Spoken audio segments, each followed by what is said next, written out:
Olá, como vai? Eu sou Karen Scavacini, psicóloga. Chegamos ao último episódio do tutorial de como montar um grupo de apoio a familiares e amigos que perderam alguém para o suicídio. Você vai aprender agora como proteger o processo do seu grupo de apoio. Ao facilitar o seu processo de discussão, você pode se deparar com certas situações que podem desvirtuar o que está sendo construído com o seu grupo. E isso vai demandar de você a proteção desse processo. Vamos falar sobre isso. Como você deve proteger esse processo? Tem horas que, mesmo com as discussões fluindo bem, você, como facilitador, vai ter de intervir de forma mais assertiva para proteger o processo do grupo. É sempre bom saber que pessoas são pessoas e, como tais, cada uma delas apresenta personalidades, traços, hábitos e jeitos de ser. A maioria tende a ser tolerante e recebe bem um ao outro. Afinal, num grupo de sobreviventes, os membros precisam de apoio e querem apoiar o próximo também. Mas, às vezes, o comportamento de um ou mais integrantes vai interferir o bom andamento das reuniões e do grupo como um todo. O papel do facilitador, nesse caso, é avaliar quando o comportamento exige uma intervenção. Analisar a linguagem corporal dos demais ajuda a confirmar sua percepção. O comportamento mais comum é o monopólio da conversa. O integrante começa a falar demais, tomando tempo do grupo sem perceber a irritação dos colegas.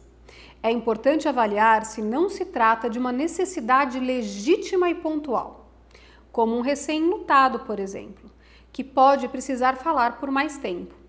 O próprio grupo, muitas vezes, percebe e dá o apoio necessário. Você vai enxergar se há falta de respeito com os demais quando perceber alguém com comportamentos como interromper os outros, ler a mente dos outros, justificando como se já soubesse o que o outro ia dizer, oferecer conselhos que ninguém pediu, como se soubesse de tudo, julgar os sentimentos e as ações alheias, projetar sua própria experiência no próximo, confrontar opiniões e crenças dos demais, tendo agravante tom de voz ou postura agressiva, pregar suas próprias ideias ou crenças, causar distúrbios, como chegar sempre fora do horário, ou fazer barulho, ou ficar de conversinha paralela, ou fugir do tópico da discussão, ou ficar mexendo no celular.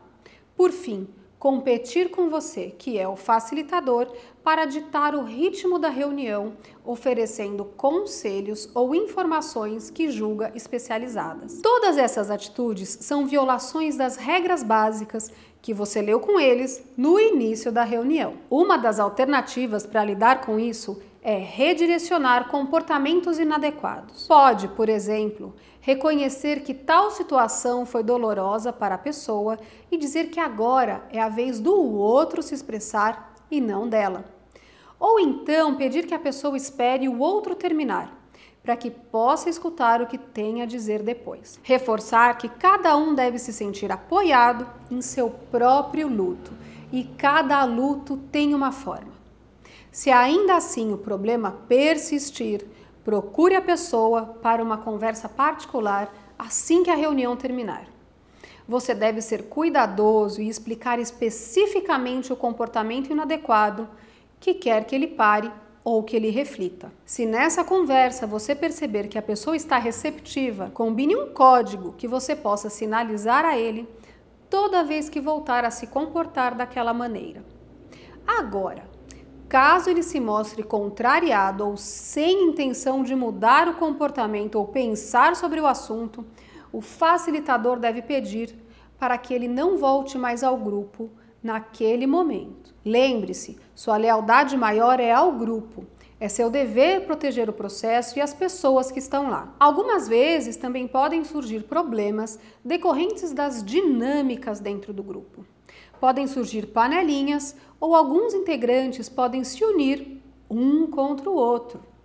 Ao perceber isso, você deve redirecionar o grupo, deixando a questão pontual em aberto para o compartilhamento de experiências. Combine a compreensão e o apoio às intenções da pessoa.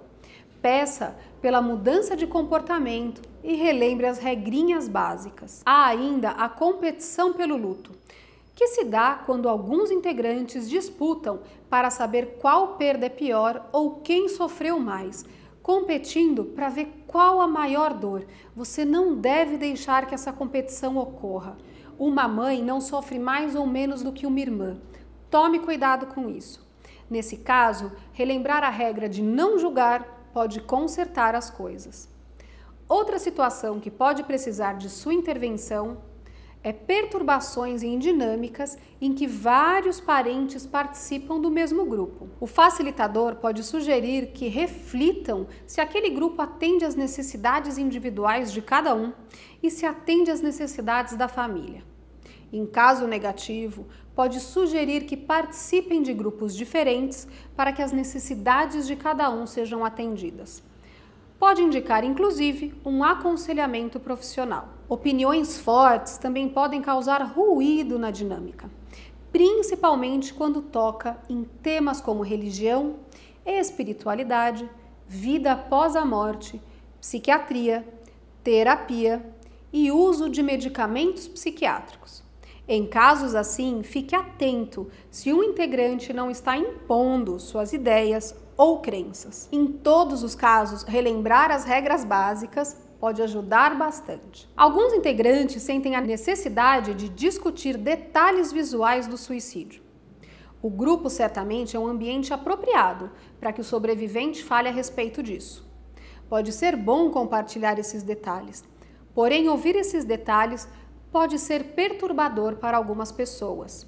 Pode aflorar memórias e sentimentos traumáticos.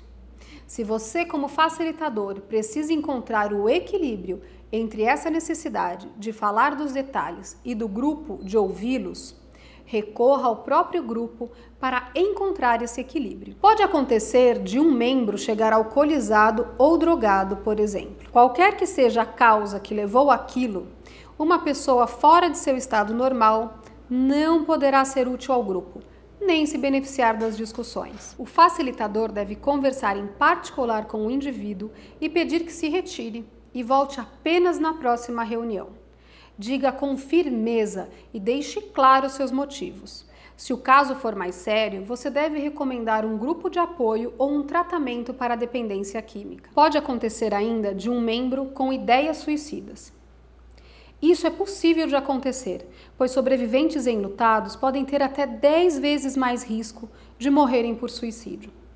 Uma perda decorrente do suicídio pode produzir ideias suicidas. Ao identificar um comportamento suicida, indique à pessoa que a compreende e que se preocupa com o seu bem-estar. Após a reunião, estimule o integrante a contatar um amigo ou parente, ou um terapeuta, ou uma clínica especializada em saúde mental. Fique preparado para acompanhar o integrante se for necessário, fazer telefonemas e esperar a chegada da pessoa contatada.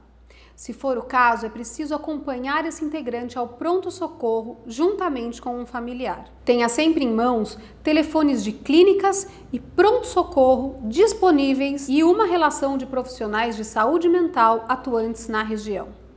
O CVV, por exemplo, atende 24 horas por dia e 7 dias por semana pelo telefone 188. Vamos recapitular então? Nesse episódio, vimos maneiras de proteger o processo. Vimos como lidar com diferentes comportamentos e situações que podem interferir no processo de recuperação de um grupo como um todo. Se você assistiu os 6 episódios dessa série, aliadas à apostila, que faz parte do conjunto, você já tem informações suficientes para montar o seu grupo de apoio. Dúvidas e inseguranças podem surgir.